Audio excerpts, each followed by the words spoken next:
Olá, seja muito bem-vindo. Este é o SOS Convida, o seu programa semanal que leva até você e a sua família as dicas e orientações a respeito da saúde e do bem-estar. Hoje no SOS Convida nós vamos falar de um tema muito importante, que é o câncer de intestino.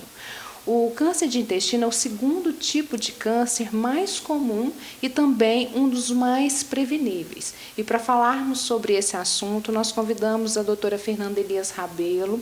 Ela é médica colportologista, especialista em genética do câncer e cirurgia robótica. Doutora Fernanda, seja muito bem-vinda. É um prazer conversar com você, principalmente sobre esse assunto tão importante e, como nós mesmos citamos no começo, é prevenível.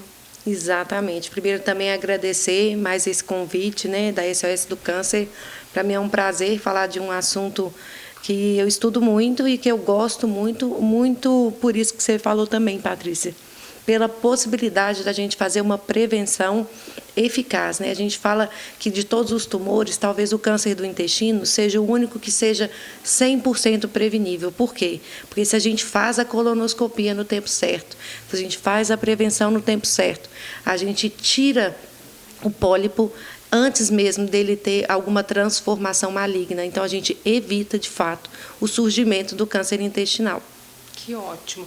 Que notícia boa, maravilhosa. Muito boa, né? E todo mundo tinha que saber. Eu acho que tem sido divulgado cada vez mais essa questão da prevenção, mas a gente precisa ainda falar sobre isso, justamente porque você, como você me citou aí no início, ainda é o segundo tipo de tumor mais comum no mundo todo. No Brasil também não é diferente, é o segundo tipo de tumor mais comum por aqui também. Ele está lá no topo, né?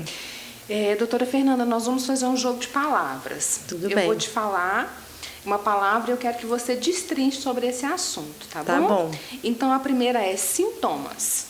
Bom, quais são os sintomas? Os sintomas do câncer intestinal, eles são inicialmente muito inespecíficos, Então, o primeiro sintoma é uma dor abdominal incaracterística. O que é isso? É aquela dorzinha, aquele dolorimento no intestino, assim na barriga, que a gente vai levando. Está doendo, e aí você vai fazer outra coisa, e não começa a te incomodar. Esse é o primeiro sintoma. Então, eu sempre falo, a gente precisa ter um médico de confiança para que a gente possa fazer uma prevenção todos os anos e ativamente ir atrás desse tipo de sintoma. Então, às vezes, a gente não está nem se dando por esse sintoma, às vezes a gente nem acha que isso é importante, mas lá na consulta, na hora que o profissional, que o médico te pergunta como que estão a parte intestinal, se você está sentindo ou não alguma dor, aí você começa a pensar sobre isso e, de repente, nesse primeiro sintoma, você já consegue dar o diagnóstico, porque existe uma indicação específica para você fazer um exame, para que a gente estenda os exames, a propedêutica atrás disso. Além dele, tem um sintoma que assusta muito, que é o sangramento intestinal. O sangramento, ele assusta. A gente tem o prazer de dizer que a maior parte dos sangramentos intestinais não são devidos ao câncer, Mas como é um sinal que alerta muito e que assusta muito, talvez seja o que mais faça o paciente procurar ajuda, Mas a gente tem que lembrar que não é geralmente o primeiro sintoma. É o sinal que mais assusta, mas não é o primeiro sintoma. Mas aconteceu esse sinal que é tão tão alarmante, que a gente fica com medo de toda vez que vê um sangramento, não deixe de procurar ajuda.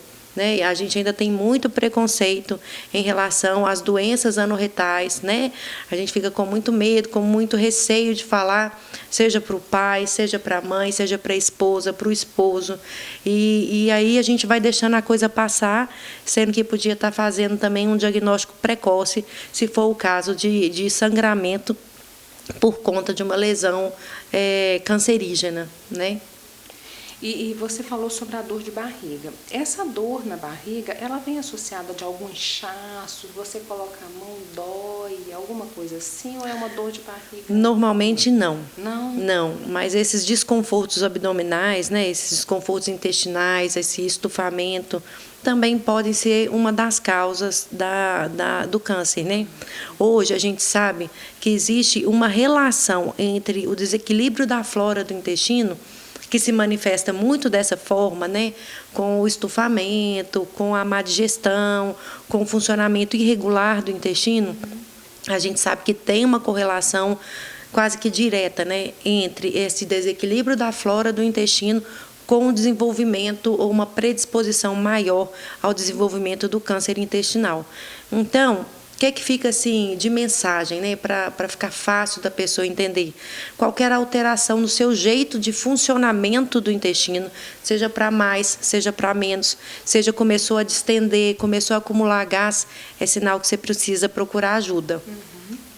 Não medique sozinho, por favor, gente. Com certeza. Por favor. Com certeza. E agora nós vamos falar, doutora Fernanda, sobre causas. Aí eu gostaria que você falasse das causas genéticas e também dos fatores externos. Isso sempre é uma dúvida, né, no consultório dos pacientes, porque todos os tumores, eles têm uma alteração genética na base deles, né? Então precisa que uma célula se desenvolva de forma errada, e com isso ela fuja do controle das outras células e do nosso organismo para matar aquela célula diferente. Então, sim, precisa ter uma alteração genética, mas nem todo câncer é passado de pai para filho, ou seja, nem todo câncer é familiar. Então, existe a síndrome hereditária, que aí sim tem alteração genética, e essa alteração genética é transmitida entre as gerações daquela família, e existe o tipo que é o mais comum, que são os tumores esporádicos, que sim vieram de uma alteração genética, mas não necessariamente passadas de pai para filho.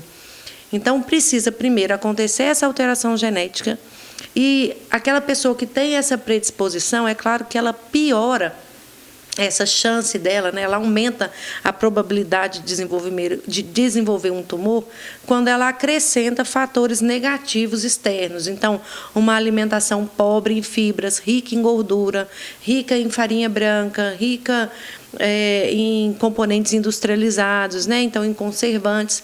É claro que isso vai fazer com que essa predisposição genética possa ser potencializada. Então, os fatores de proteção são sempre chave para a gente adotar no nosso dia a dia, mesmo porque a gente não sabe se a gente tem ou não essa predisposição genética, né? Naquele caso que não tem nenhum caso de câncer na família, né? Você não sabe se você tem essa predisposição. E se você tem um câncer na família, então você julga que você tem sim um risco um pouco aumentado em relação à população geral de ter essa predisposição genética. Então, é preciso adotar hábitos de vida mais saudáveis, como a prática regular da atividade física, escolha de uma dieta mais saudável, mais natural, com menos ingredientes industrializados, mais fibra. Infelizmente, para quem ama carne, menos carne vermelha, que isso já está comprovado, né? O aumento mesmo da chance em 18 vezes dos pacientes que consomem muita carne vermelha, né? De desenvolver o câncer intestinal. Nossa, meu Deus, tão gostosa a carne vermelha. E deixa eu te perguntar, você falou sobre a predisposição genética. Você respondeu, mas tem como saber ou não se nós temos essa predisposição? Existe algum exame, alguma coisa que nós podemos fazer? Isso me deixa um pouquinho curiosa. Isso é uma ótima pergunta, né? Saiu até um artigo agora numa grande revista internacional, que é uma das referências, né, para a coloproctologia, justamente tentando achar se existia assim, um padrão de painel genético que pudesse ser feito assim, numa população em geral, para a gente tentar descobrir qual que é aquela alteração, né, lá no nosso genoma que pode ser, um predisponente para você desenvolver o câncer intestinal. Em alguns subgrupos que têm mais risco, então, tem câncer na família, ou então que iniciaram o câncer, né, tiveram o diagnóstico do câncer numa idade jovem, né, abaixo de 50 anos. Talvez naquela família daquele paciente coubesse a aplicação desses painéis, né, que são painéis estendidos. Por que isso não é feito para a população geral? Por conta do custo mesmo, né? Então, cientificamente falando, a gente não tem uma evidência que justifique o custo do painel.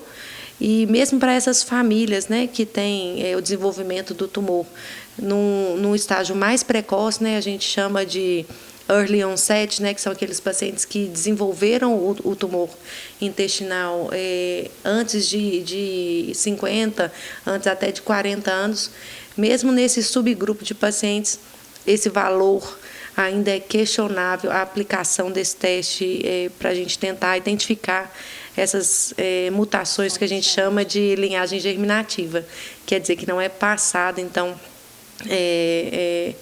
não se justifica, então, o custo, né, na população geral, e ainda tem um valor questionável para esse subgrupo de pacientes aí que desenvolveram os tumores mais jovens. Então, a gente pensa, né, a perspectiva futura é que a gente entenda um pouco mais da genética do tumor, né, para que, a partir disso, a gente consiga melhorar essa prevenção, consiga detectar em pacientes, antes mesmo deles desenvolverem, né, o pólipo, até para a gente identificar quais que são esses pacientes que se beneficiariam do início de colonoscopia, antes até do que é preconizado atualmente, que é 45 anos. E eu gosto muito desse assunto justamente por isso, porque eu acho que é uma possibilidade num futuro, não acho que é um futuro muito distante, né, da gente ter uma prevenção mais personalizada, né? Isso. Mais precisa mesmo, né? Essa tal medicina medicina de precisão, né? Que eu acho que passa necessariamente pelo estudo genético. Seria muito bom, porque aí personalizada faria de cada um. Isso, né? Com certeza. Maravilhoso. Mesmo porque, né, Patrícia, nem todo tipo de câncer de intestino ele reage da mesma forma, Sim. né? Então, isso é uma grande preocupação, que a gente opera da mesma forma, mas a gente sabe que os pacientes, às vezes, evoluem de maneiras diferentes, né? Tanto na cicatrização quanto na evolução da doença. Às vezes, a doença volta no mesmo lugar, ou uma doença aparece à distância, né? Metástase no fígado, metástase pulmonar. Então, a gente sabe que existe alguma coisa aí nos tumores que os diferenciam uns dos outros, né? E que, então, a gente acredita cada vez mais que o tratamento também precisa se diferenciar. Ser personalizado. Ser personalizado. Nós temos aí diferentes tumores, diferentes pessoas, diferentes reações. Diferentes genéticas. Mesmo, né? Como você disse, pré-operatório totalmente diferentes. Exatamente. Né? Então, se fosse mais personalizado, mas você falou um futuro mais próximo. Eu acho que as coisas têm caminhado nesse sentido. Exatamente. Bom. E agora eu quero que você fale um pouco sobre o diagnóstico.